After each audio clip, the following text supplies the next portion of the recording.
John Fitzgerald Kennedy and Robert Francis Kennedy grew up in a large Boston Irish Catholic family led by Joseph and Rose Kennedy, with siblings who reinforced ambition and close counsel. John married Jacqueline Bouvier, forming a public partnership that shaped White House culture. Robert married Ethel Skakel, and their family life intersected with political work, where Robert often served as strategist, protector, and confidant to his elder brother. The brothers' relationship blended private loyalty with a shared belief in public responsibility, rooted in their father's expectations and their mother's religious discipline. John entered national politics as a congressman and senator from Massachusetts before winning the presidency in November 1960. His administration addressed Cold War crises, space exploration goals, and civil rights pressures while building a media-aware presidency. Robert trained as a lawyer, gained national attention as chief counsel to a Senate Labor Committee, then served as Attorney General, where he pressed organized crime investigations and civil rights enforcement. After John's death, Robert became a senator from New York, shaping debates on poverty and the war in Southeast Asia. Their public image combined idealism, administrative skill, and intense political competition, producing admiration and opposition in equal measure. John died in Dallas in November 1963 following an attack during a motorcade, and the nation entered a period of formal mourning. Robert died in Los Angeles in June 1968 after a primary victory speech, ending a presidential campaign defined by appeals to coalition politics and social reform. Each death prompted investigations, public ceremonies, and enduring debate over security, political climate, and national direction. Both brothers are buried at Arlington National Cemetery in Virginia, where the gravesites form a coherent memorial landscape. John lies beside the eternal flame, established by Jacqueline Kennedy at the funeral, with a simple stone marker that names his service and dates. Robert rests on a gentle slope nearby, identified by a modest white cross and a plain tablet inscribed with name and years. The spatial relationship underscores their bond, the family's presence at state burials, and the decision to place them among military dead and public servants. Visitors approach by paved paths and observe the cemetery's formal order, the clear signage, and the guarded solemnity of the grounds. The Arlington setting reflects a public life that moved from local politics to national leadership and national loss, then to a memorial that welcomes continuous public visitation. The grave's restraint contrasts with the scale of their historical reputations, emphasizing service, sacrifice, and continuity within the National Cemetery's civic design. Bruce Lee was raised in a family connected to Cantonese opera and film, the son of Lee Hoi Chuen and Grace Ho, dividing childhood between Hong Kong and the United States. He married Linda Emery in Seattle, and their household blended study, training, and film work with the upbringing of Brandon and Shannon. Bruce developed a tight circle of students and collaborators in California, where personal relationships overlapped with a growing public profile as teacher and performer. Brandon grew up observing his father's methods and the demands of public attention, later training under family mentors and trusted coaches while pursuing acting. Bruce's contributions reshaped martial arts instruction and popular culture. He established schools, taught a range of students, and developed Jeet Kune Do as a pragmatic approach to combat and conditioning. Film and television roles advanced an image of speed, precision, and charisma that crossed linguistic and cultural boundaries. Brandon's career gathered momentum in the early 1990s with roles that combined physical training and emerging screen presence. Each man faced industry barriers and typecasting, yet both reached audiences beyond traditional action cinema, inspiring training practices, fitness interest, and global fandom. Bruce died in Hong Kong in July 1973 following a medical collapse associated with a drug-related incident. The death shocked the film world and prompted formal inquiries into cause and circumstance. Brandon died in North Carolina in March 1993 after a set accident with a prop firearm during production, leading to investigations and industry reviews of safety protocols. The two deaths, separated by 2 decades, shaped public conversations about risk, health, and workplace oversight in entertainment. Both are buried at Lakeview Cemetery in Seattle, Washington, near the city where Bruce refined his teaching and family life. Bruce's grave carries a polished headstone with portrait and inscription, while Brandon's marker sits close by in aligned orientation, creating a family locus for remembrance. Visitors regularly leave flowers, notes, and training tokens, and the site has established pathways that manage steady foot traffic. The nearby views and orderly layout present a quiet civic space in which personal tribute coexists with respectful tourism. The Seattle setting links private family history and public legacy, placing father and son together in a city central to training and career formation. The modest scale of the plot compared with global recognition highlights continuity of practice and memory, and it anchors a pilgrimage point that remains accessible to everyday visitors. Wilbur and Orville Wright grew up in a close household led by their father, Bishop Milton Wright, and their mother, Susan Catherine Kerner Wright, who encouraged mechanical curiosity. The siblings shared a print shop and bicycle business in Dayton, where collaboration, debate, and careful note-taking shaped their working rhythm. Their sister Catherine served as organizer, correspondent, and social anchor, sustaining the family enterprise and later representing the brothers in public engagements. Neither brother married, and the home workshop functioned as a shared domestic and professional space that fostered their partnership. The brothers' public contributions centered on systematic experimentation and practical flight. They studied bird motion, designed wind tunnels, and refined airfoil data, integrating control surfaces, propellers, and lightweight engines into coherent systems. Successful glides at Kitty Hawk led to powered flights in December 1903, and sustained trials in Ohio matured the aircraft into a controllable machine. Demonstrations in Europe and the United States established credibility, producing military and commercial contracts and patent disputes that defined early aviation commerce. Their work influenced aeronautical engineering, public exhibitions, and the organization of airfields and training. Wilbur's health declined after intense travel and business pressures, and he died in Dayton in May 1912 from typhoid fever. Orville continued development, undertook advisory roles, and sold the Wright Company, maintaining a presence in engineering circles and federal boards. He died in Dayton in January 1948 after a cardiac event, closing the direct family chapter of the pioneering venture. Their passing marked a transition from inventor-led workshops to institutional research in government and industry. Both brothers are buried in the Wright family plot at Woodland Cemetery and Arboretum in Dayton, Ohio. The setting includes simple markers aligned with parents and siblings, and nearby trees and terraces frame a view over the city associated with their work. Catherine rests in the same plot, reinforcing the family narrative that supported invention and public outreach. Visitors reach the site by signed paths, where interpretive materials and cemetery records help orient those tracing the chronology of flights and patents. The Dayton burial reflects origins in a modest, disciplined household, matching the unadorned character of the markers to the careful documentation that defined their careers. The graves present a coherent family story, connecting workshops, test fields, and the community that documented the first sustained, controlled, powered flight. Dwayne and Greg Allman were raised by their mother Geraldine after their father's death, moving between Tennessee and Florida before settling musical routines in the Southeast. The brothers formed early bands together, sharing songs, instruments, and regional circuits where friendships with future bandmates took shape. Dwayne, drawn to guitar from adolescence, mentored Greg's development as singer and songwriter, and their partnership deepened through constant touring and rehearsal. Marriages and relationships intersected with the pressures of itinerant work. Yet the sibling bond remained the foundation of their artistic direction. Their public contribution centered on the Allman Brothers Band, founded in 1969 in Jacksonville, then based in Macon. Dwayne's slide guitar vocabulary and improvisational phrasing, paired with Greg's organ textures and distinctive voice, helped define a style that blended blues, soul, and extended instrumental conversation. Live performances at venues like the Fillmore brought national attention, while session work out of Muscle Shoals displayed Dwayne's studio discipline. Albums associated with Capricorn Records linked Southern cities to a broader rock network, influencing festival lineups, radio formats, and touring standards. The band's dual drummer configuration and long-form arrangements set a template that many groups adopted. Dwayne died near Macon in October 1971 after a motorcycle collision, cutting short an expanding career. The band mourned publicly, yet continued to perform and record, preserving arrangements that highlighted his lines and tone. Greg's health ebbed and flowed through decades of touring, solo work, and reconfigurations of the band's lineup. He died in May 2017 in Georgia following complications related to long-term illness, closing a chapter that had already achieved institutional recognition with Hall of Fame honors and archival releases. Both brothers are buried in Rose Hill Cemetery in Macon, Georgia, a site long associated with the band's imagery and local geography. The graves sit within a family plot that draws steady visitors who leave guitar picks, notes, and tour memorabilia.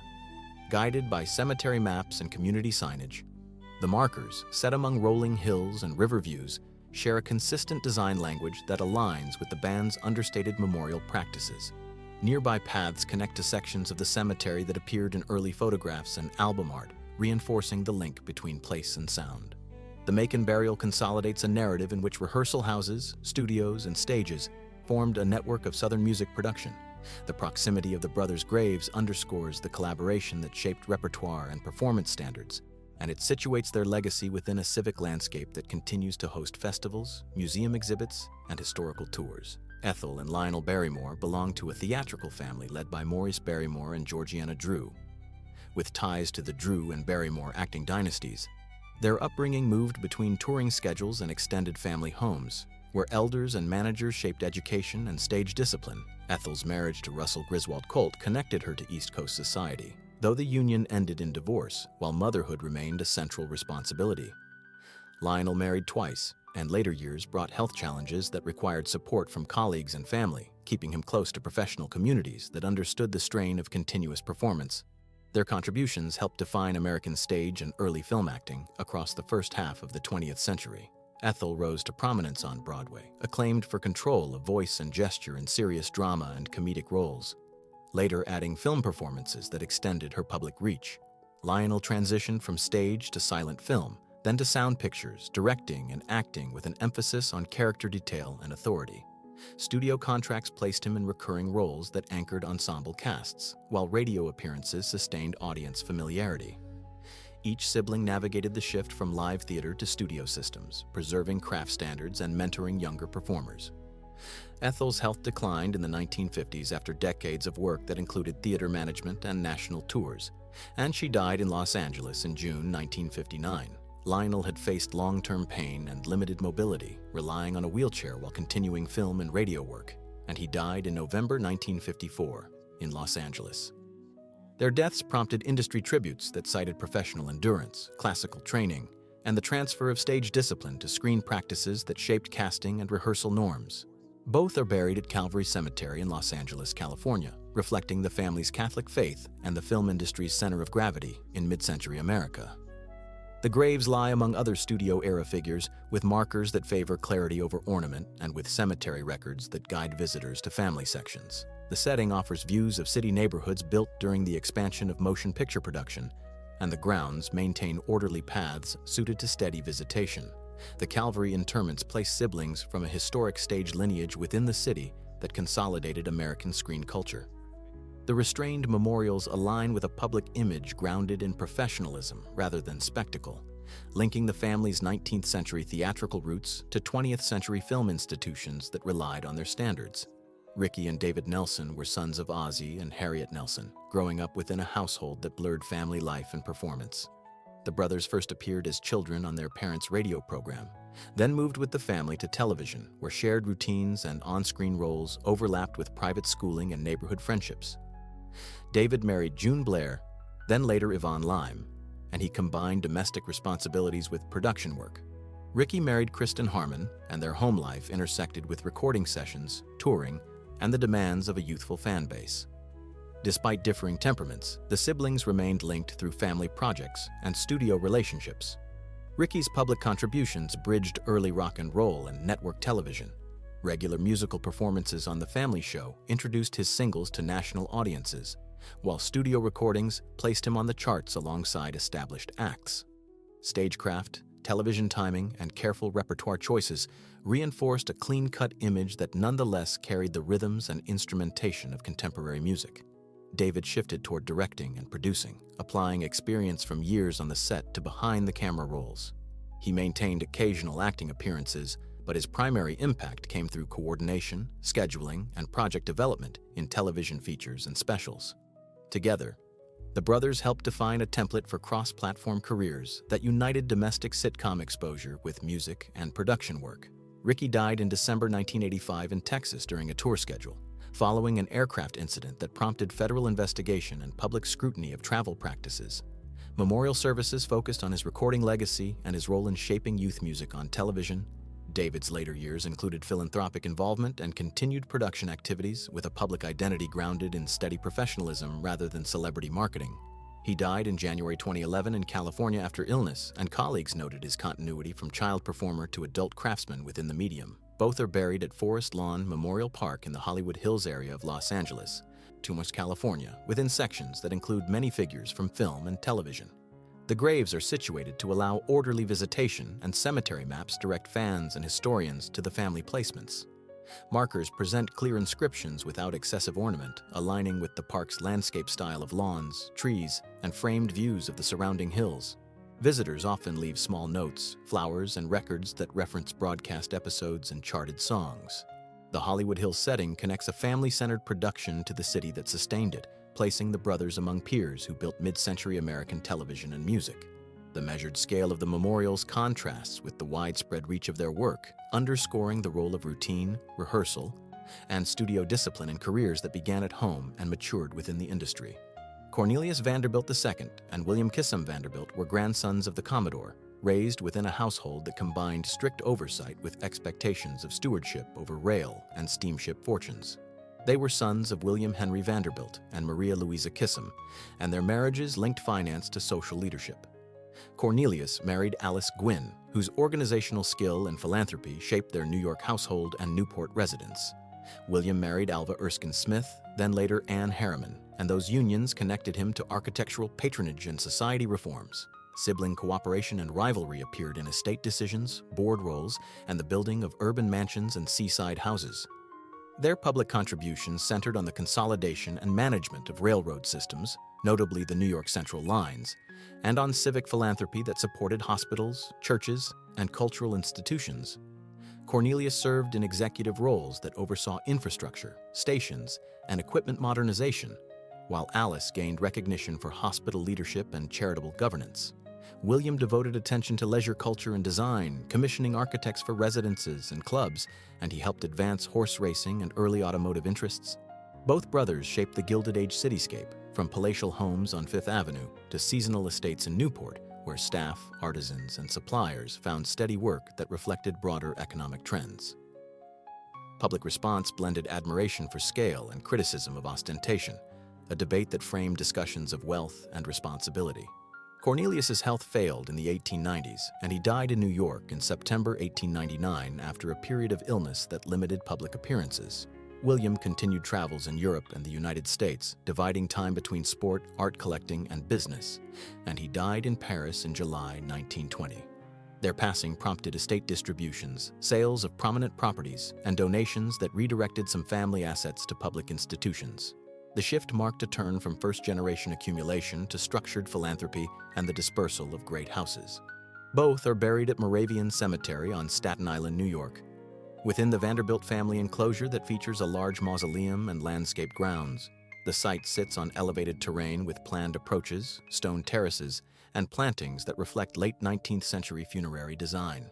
Individual inscriptions record names and years with restraint, while the overall composition, including gates and pathways, signals the scale of the family enterprise.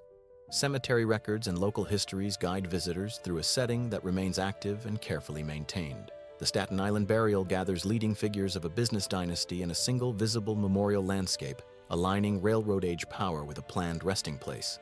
The grandeur of the enclosure contrasts with the quiet tone of individual markers, illustrating how private remembrance coexists with public memory shaped by stations, bridges, and urban institutions that the brothers helped fund and govern. Harry Payne Whitney and Payne Whitney were sons of William Collins Whitney and Flora Payne Whitney, raised in a household that combined business discipline with exposure to art, travel, and public life. Marriages linked the brothers to influential families. Harry married Gertrude Vanderbilt, aligning two prominent dynasties and establishing homes that served as centers for sport and collecting. Payne married Helen Hay, daughter of statesman John Hay, and their residence became a focal point for literary and charitable gatherings. Sibling ties involved shared trusteeships, inheritance coordination, and periodic collaboration on philanthropic boards, while each maintained distinct interests. Harry built a public profile through investment, thoroughbred breeding, and cultural patronage. His racing stable became a leading force in American horse breeding, producing champions that shaped bloodlines and racing calendars. He supported sculpture and painting, acquiring works and commissioning pieces that advanced American artists. Industrial holdings and real estate projects reflected cautious management rather than spectacle. Payne focused on finance and philanthropy, taking roles in trusts and family companies while supporting medicine, education, and the arts. His bequests later helped form the foundation that bears his name, guiding resources toward psychiatric research and institutional support. Together, the brothers exemplified early 20th century elite stewardship, combining private capital with targeted public benefit. Payne died in May 1927 in New York after a brief illness, setting in motion estate transfers that emphasized health and cultural institutions. Harry died in October 1930 in New York following complications related to chronic conditions, and memorials emphasized his role in racing and the arts. Settlements and subsequent family decisions maintained the stables, sustained museum and hospital programs, and preserved archives that documented household management and patronage. Both brothers are buried at Woodlawn Cemetery in the Bronx, New York, a landscape cemetery known for architect-designed monuments and organized sections for prominent families. The Whitney plot presents coordinated markers and a restrained monumental design, with pathways that allow measured visitation.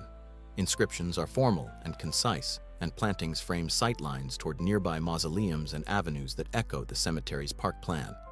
Records and maps available at the gatehouse direct visitors to the Whitney section alongside related families. The Woodlawn interments bind finance, sport, and cultural philanthropy to a civic landscape dedicated to memory and design. The controlled scale of the markers, compared with the breadth of family institutions, underscores a preference for ordered stewardship over display, and it situates the brothers within a network of New York memorials that track the city's financial and artistic development. Solomon Robert Guggenheim and Benjamin Guggenheim were sons of Meyer and Barbara Guggenheim, part of a large family whose enterprises spanned mining, smelting, and international trade. The brothers grew up within a network that linked New York, Philadelphia, and European centers, where education and business apprenticeships shaped outlook and responsibility. Solomon married Irene Rothschild, and their household balanced social duties with collecting interests that evolved over time. Benjamin married Florette Seligman, connecting the family to banking circles, and their home life reflected travel, seasonal residences, and participation in civic events. Sibling relations involved overlapping board roles and coordination across family companies, with differences in temperament and public profile. Solomon's public contribution shifted from industry to art patronage. After years in the family metals business, he devoted increasing attention to modern art, guided by artists and advisors who encouraged a focus on non-objective painting. Collections formed the core of exhibitions that traveled and then settled in New York, establishing a foundation that later commissioned a distinctive museum building. The effort advanced American exposure to European and American modernism, shaped collecting patterns, and created a permanent institution that framed debates about abstraction and public taste. Benjamin's career remained closer to commerce and travel, with interests in business management and continental connections that supported family operations. His public image had less to do with collecting and more with transatlantic movement and representation of the family abroad. Benjamin died at sea in April 1912 during the sinking of a North Atlantic liner, an event that received global coverage and led to official inquiries in multiple countries. Accounts emphasized orderly conduct and the challenges of maritime safety, focusing attention on lifeboat provisions, crew training, and regulatory standards. Solomon lived into the late 1940s, continuing to refine acquisitions and institutional frameworks. He died in New York in November 1949 after a period of declining health, by which time the Art Foundation carried his name and mission forward. Both brothers are buried at Salem Field Cemetery in Brooklyn, New York, a historic resting place for families linked to commerce and philanthropy. The Guggenheim plots present coordinated markers that favor clarity, with inscriptions that record names and years in a consistent typographic style. The section sits among avenues lined with trees and 19th century monuments, and cemetery maps guide visitors through a plan that reflects urban growth and community organization. The setting is quiet, orderly, and suited to researchers who seek family connections across several generations. The Brooklyn burial gathers a patron of modern art and a businessman known for an ocean-crossing tragedy within a single landscape of family memory. The modest scale of the markers contrasts with a museum legacy and with a widely reported maritime disaster, placing both narratives within a calm civic space that emphasizes continuity, record-keeping, and the long view of public and private roles. David Hamilton Koch and Frederick Robinson Koch were sons of Fred Chase Koch and Mary Robinson Koch, part of a Wichita-based family whose business centered on refining and pipelines. The household emphasized engineering discipline, entrepreneurship, and privacy. David married Julia Flesher, and their New York life balanced corporate leadership with philanthropy. Frederick did not marry, and he cultivated friendships in artistic and academic circles, maintaining residences suited to collecting and restoration. Sibling relations involved complex business alignments with brothers Charles and Bill, with David working closely with Charles. while Frederick remained outside corporate management and concentrated on cultural interests. David's public profile derived from leadership within a major privately held energy and manufacturing company and from large-scale philanthropy. He supported medical research, cancer centers, and performing arts institutions, attaching his name to facilities and programs across several cities. Board service and advocacy reflected an interest in scientific research and cultural presentation. Frederick devoted his efforts to collecting rare books, manuscripts, and decorative arts, and to preserving historic architecture. He endowed scholarships, supported libraries, and funded restorations in the United States and the United Kingdom. Together, the brothers illustrated divergent approaches to public engagement, one through industry and high visibility gifts, the other through quiet patronage focused on preservation and scholarship. Frederick died in New York in February 2020 after a brief illness, leaving bequests that transferred collections to museums, libraries, and universities. David had died earlier, in August 2019 in New York, following an extended period of illness with memorial statements highlighting medical philanthropy and institutional support. Estate settlements formalized donations, endowed positions, and transferred properties dedicated to conservation and study, continuing patterns each brother had established during life. Both are buried at Sleepy Hollow Cemetery in Sleepy Hollow, New York, a historic site that includes sections for notable industrial and cultural families. The Koch plots feature restrained markers within a landscaped setting of mature trees and winding roads that trace the hillside. Inscriptions are precise and unadorned, and the placement allows dignified visitation without spectacle. Cemetery guides and maps assist researchers and visitors seeking family sections that connect corporate history and arts philanthropy across the region. The Sleepy Hollow interments place two contrasting public lives within one conserved landscape, aligning institutional benefaction and cultural preservation with a measured memorial style. The modest presentation relative to the scale of their gifts and holdings underscores a preference for orderly remembrance and ties their legacy to libraries, theaters, and medical centers that bear the results of their support. William Frank Buckley Jr. and James Lane Buckley were sons of William Frank Buckley Sr. and Aloise Steiner Buckley, raised in a multilingual household that valued debate, faith, and rigorous education. The siblings shared schools and mentors, then pursued overlapping careers in writing, law, and public service. William married Patricia Taylor, and their Connecticut home became a hub for editors, politicians, and guests from across the ideological spectrum. James married Anne Frances Cooley, and their family life supported a career that moved between legal practice, policy work, and elected office. The brothers remained close, advising one another while respecting distinct temperaments and responsibilities. William's public contribution centered on mid-20th century conservative thought and media. He founded a journal that shaped editorial arguments, wrote syndicated columns, and hosted a widely viewed television interview program known for structured conversation and exacting questions. His books, lectures, and campus debates introduced a polished rhetorical style that linked literary flair to policy critique. James entered elective politics as a senator from New York, focused on fiscal restraint, legal process, and federalism. He later served in executive branch roles and as a federal judge on the nation's Second Circuit, where written opinions emphasized statutory text and institutional boundaries. Together, the brothers influenced political communication, party organization, and the translation of ideas into law and governance. William's health declined after decades of travel, writing, and public appearances, and he died in Connecticut in February 2008. James lived into his later years with continued commentary and occasional public reflections on law and civics, and he died in August 2023 in Maryland. Their deaths prompted assessments that traced a family project from editorial rooms and studios to the floor of the Senate and the federal bench, noting how shared schooling and discipline produced complementary careers. Both are buried at St. Bernard Cemetery in Sharon, Connecticut, a rural setting associated with the family's longtime residence. The graves present modest markers within a small parish landscape, with trees, stone walls, and footpaths that accommodate quiet visitation.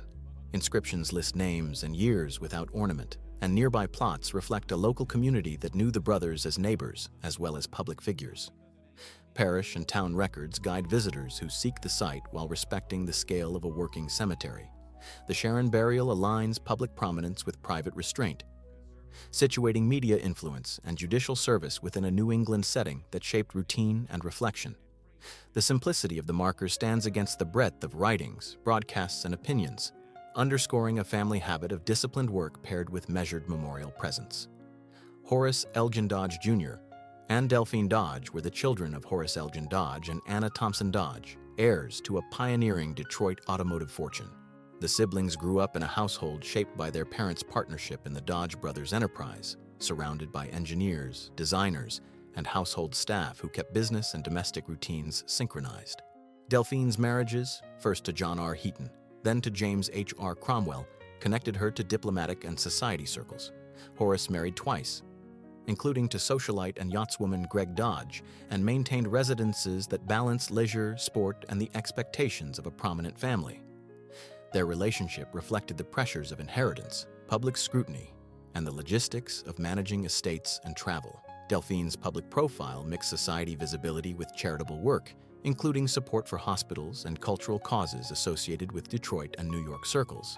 Her interests extended to motoring, leisure travel, and event patronage, which placed her among early automobile age figures who normalized car-centered lifestyles. Horace inherited substantial resources and developed a reputation for yachting, horse breeding, and philanthropy tied to recreation and local institutions. He commissioned notable vessels and supported clubs and regattas, promoting standards for craftsmanship and competition. The siblings' visibility highlighted the transition from founding industrial wealth to second-generation patronage, where branding, social calendars, and civic gifts shaped public narratives. Delphine died in September 1943 in Arizona, after a period marked by health challenges and the strain of wartime travel.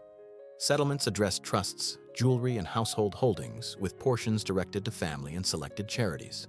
Horace died in May 1963 in Florida, following years of declining health that limited travel and public appearances.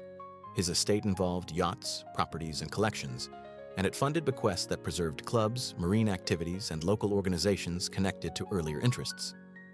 Both are interred at Woodlawn Cemetery in Detroit, Michigan, within a family setting associated with early automobile leadership. The Dodge section features a substantial mausoleum and aligned markers that present names and years with reserved typography. Stonework, doors, and landscaping reflect 20th century memorial design, and the plot's position near other automotive families situates the siblings within a civic map of industrial history. Visitor access follows paved lanes and recorded maps, and the grounds maintain a quiet tone consistent with year-round visitation. The Detroit burial places second-generation heirs of a defining motor company in a cemetery that documents the city's rise through manufacturing. The restrained grandeur of the mausoleum and markers underscores how private family memory coexists with public recognition of an industry that shaped neighborhoods, riverfronts, and institutions supported by their gifts.